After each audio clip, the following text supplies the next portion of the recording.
Now I know that some of you guys consider me a GM fanboy, but after this video, you probably won't. And that's simply because Ram fixed one of their biggest issues they've had with their HDs, which we're gonna go over here in a second. I borrowed this Ram from Larry H. Miller, Chrysler Jeep Dodge Ram in Sandy, Utah. Be sure to text the number down below if you are interested in buying. And this GMC is from Jerry Seiner Buick GMC in South Jordan, Utah. It is available for sale. Be sure to ask for Frank. Let's go ahead and check out the window stickers so you guys can see some of the options and features on these builds. Starting off with the Ram, this is going to be the price leader simply because you can get the Ram Rebels pretty bare bones. So base price is $68,645. Here's a short listing of the standard equipment. And then the options are right here. So Forge Blue is an additional cost. Towing Tech Group is a must-have because your 360 camera view is bundled in there, which is kind of an issue for me, but fifth wheel prep package, Rebel Level 1 equipment group is $24.95. And this pretty much makes this a premium trim. Now there is another equipment group available, so just keep that in mind. Diesel is an option. You guys see the dual alternators, outfitter switch. Destination and total price is $89,405. Now for this GMC, one thing I like about the GMC is it does come pretty much one way. So again, here's a short listing of the standard equipment. Base price is $83,200. And you guys see with the diesel, fifth wheel prep package, and then the paint and destination at $21.95, you have a total price of $96,425. When you consider the base price of these trucks, the GMC AT4X is going to cost $14,555 more. If you are considering the diesel option with the base price, the GMC is going to cost $11,950 more. And that's simply because the Cummins costs so much more. Now keep in mind, if you're looking at a base Rebel, it's going to basically resemble a Bighorn. However, it's going to have this front end design still, but you're going to lose that sport performance hood right there, and you're going to have cloth seats.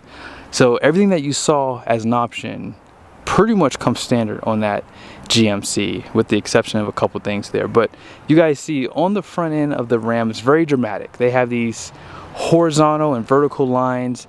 I always see this as board and batten, and I actually don't mind this grille. I think it has like a cool design, and active grille shutters.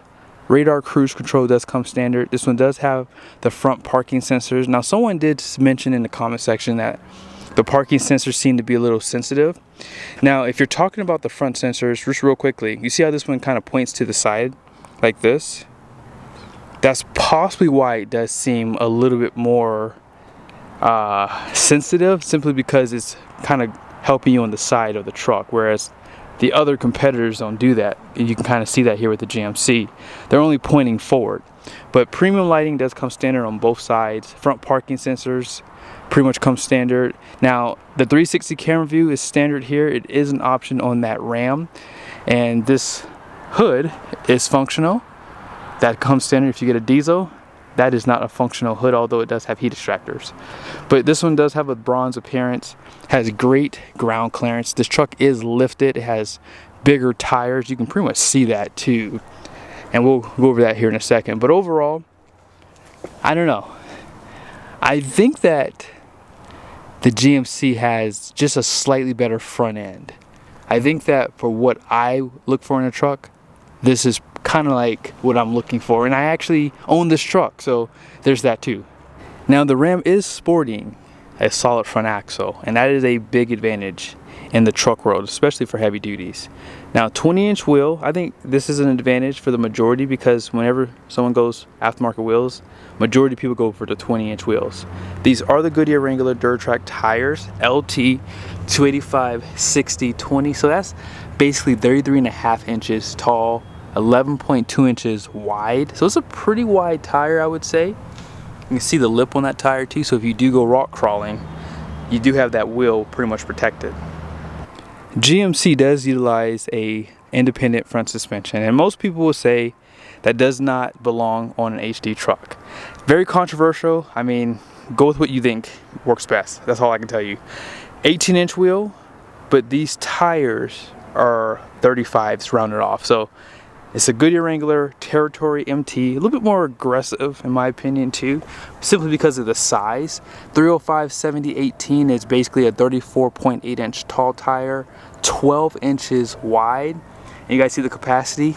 This tire has 3,750 pounds of capacity at 65 PSI. The Ram is 3,640 pounds at 80 PSI. And both tires made in the USA. Now you guys see the fender flares, both pretty aggressive styling. Here's some of the badging. Now I do like how Ram does black out the badging on their trucks too, by the way, already from the factory. You can do that as an upgrade, but it costs more money. Now these power deployable running boards on the GMC do come standard. You guys see this truck does have the rock rails. Those are an option, but you can get power deployable running boards. Ram wins on the mirrors, this simply because their mirrors make so much more sense. 100%, I hate GMC's mirrors, and I hope that they change these in the future.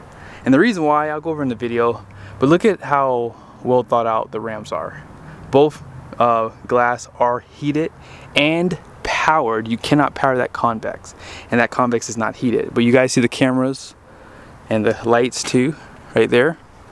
Smart key system for the front doors, painted door handles. And obviously the cab for the GMC is going to be bigger, including the bed.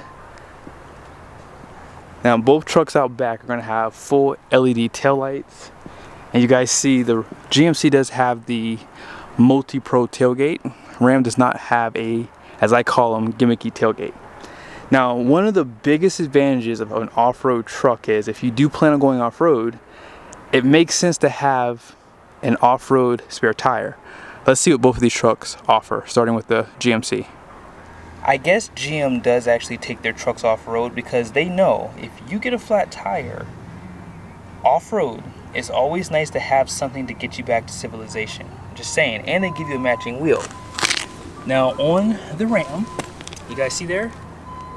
They don't give you a matching wheel and tire, they just give you like a spare tire. So you gotta pray you're not out somewhere where you potentially need something a little bit more aggressive, right?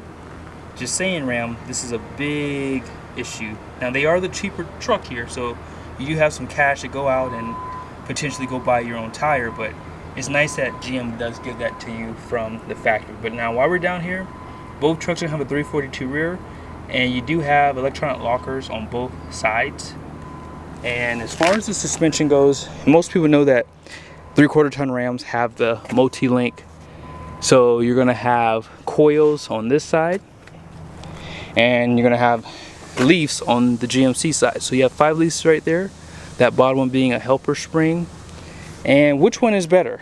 If you plan on towing, I wouldn't say necessarily heavy, but if you plan on towing often, I think that the GMC wins. Now there is an option for air suspension, which makes this truck tow a lot better and obviously help, you know, prevent sagging. But the biggest issue is it costs more money and potentially reliability. I don't hear a lot of people complain about the air suspension though, so that's just something that people always mention. But yes, if you look at the beds,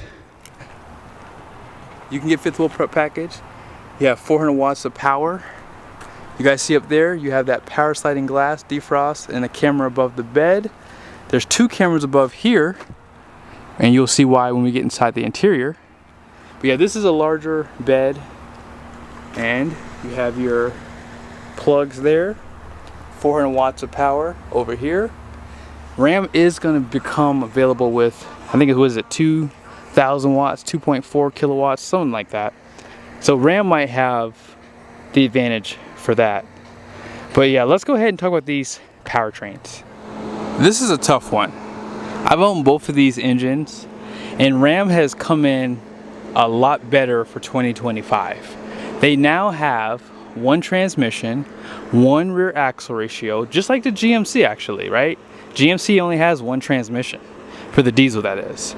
And with the Cummins, it now has the glow plugs, just like that GMC over there. They got rid of the grid heater for 2025, and this engine has 430 horsepower, 1,075 pound-feet of torque, so it is beating that GMC over here with this 470 horsepower and 975 pound-feet of torque. Now, obviously, The 8-speed is new for the ZF. But if I was a betting man, that transmission is already reliable. GMC on the other hand, we gotta pray for this truck, man. That 10-speed, to this day, they've had that out since 2020.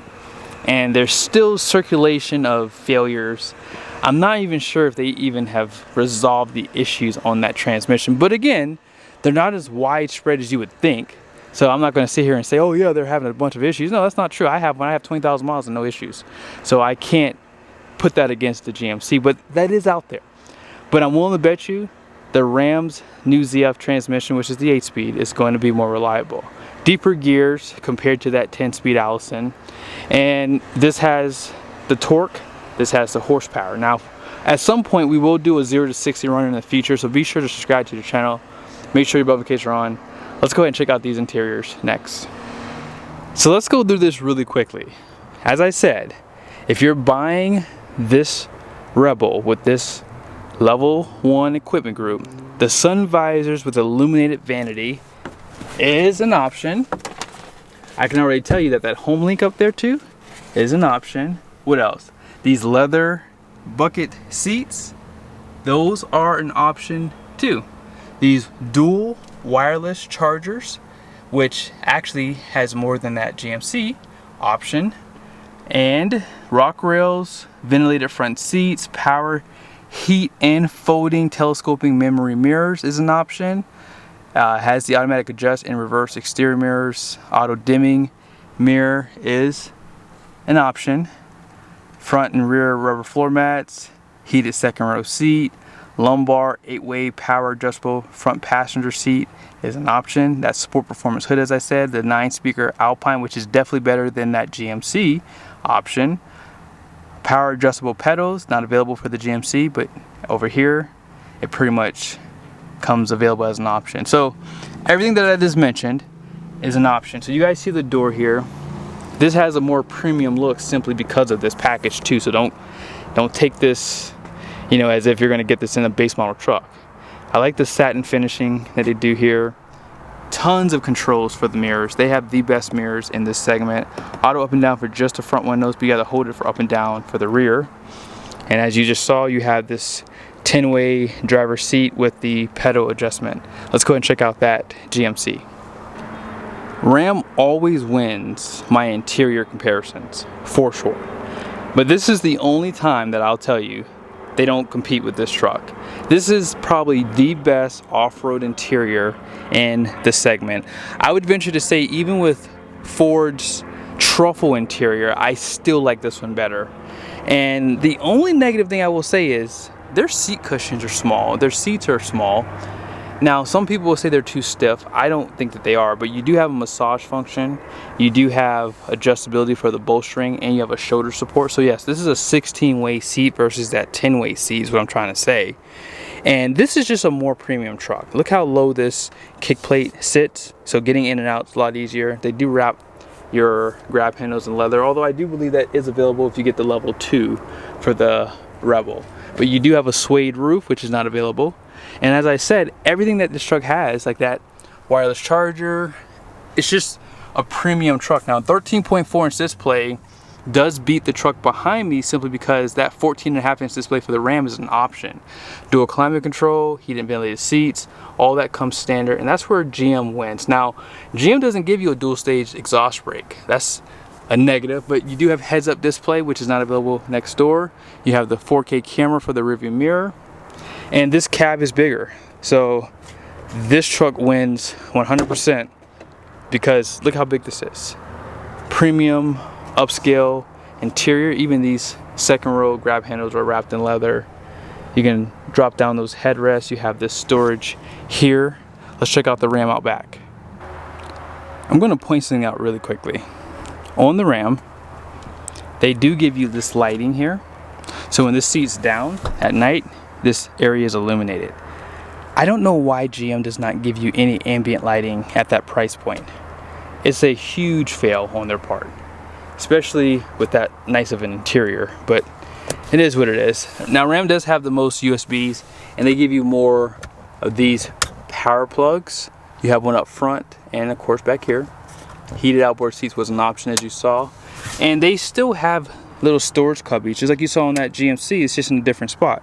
But they do have these removable buckets here, which this advantage goes to the Ram. I like this a lot better, for sure. And then you have these trays that pop out, so you get a flat floor surface, not available on that GMC. And I actually like that too. However, if this was a mega cab, which this Rebel is not available in, I think the mega cab takes the cake for me personally. But yes, let's go ahead and go over why the GMC guys can no longer make fun of the Ram guys. Starting with the GMC, they did raise the gross vehicle weight rating back in, what, 2020 to 11,350. You guys see the axle ratings, 5,600 pounds out front, 6,600 pounds in the rear, 18/9 wide wheels, so they have a pretty wide wheel too. You guys see that payload? 2,878 pounds. Curb weight is 8,472.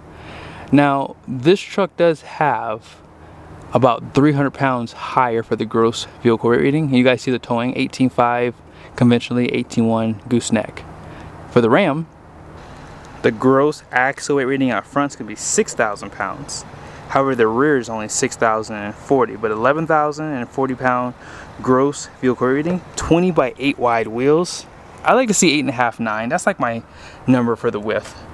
But you guys see right there, 2,817 pounds. Now the GMC obviously has more payload, but it's very similar. In the past, this Ram would have had like somewhere in the neighborhood of like 1,800 pounds.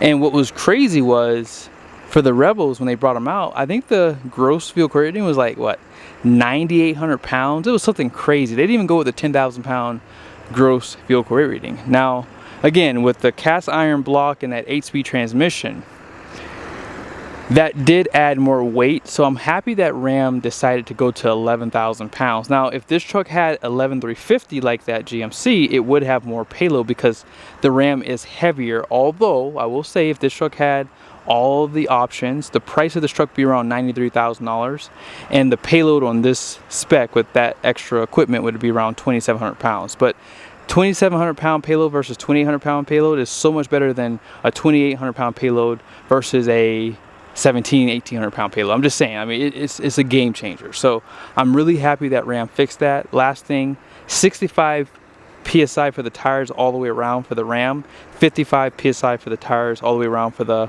GMC. Hope you guys liked the video. I think that Ram is now a big competitor with the 3/4 tons, especially for these off-road trucks. This off-road segment is really taking off. When you look at the SUVs, all that stuff, it seems like people want this. And I think that Ram now is a good truck in the conversation.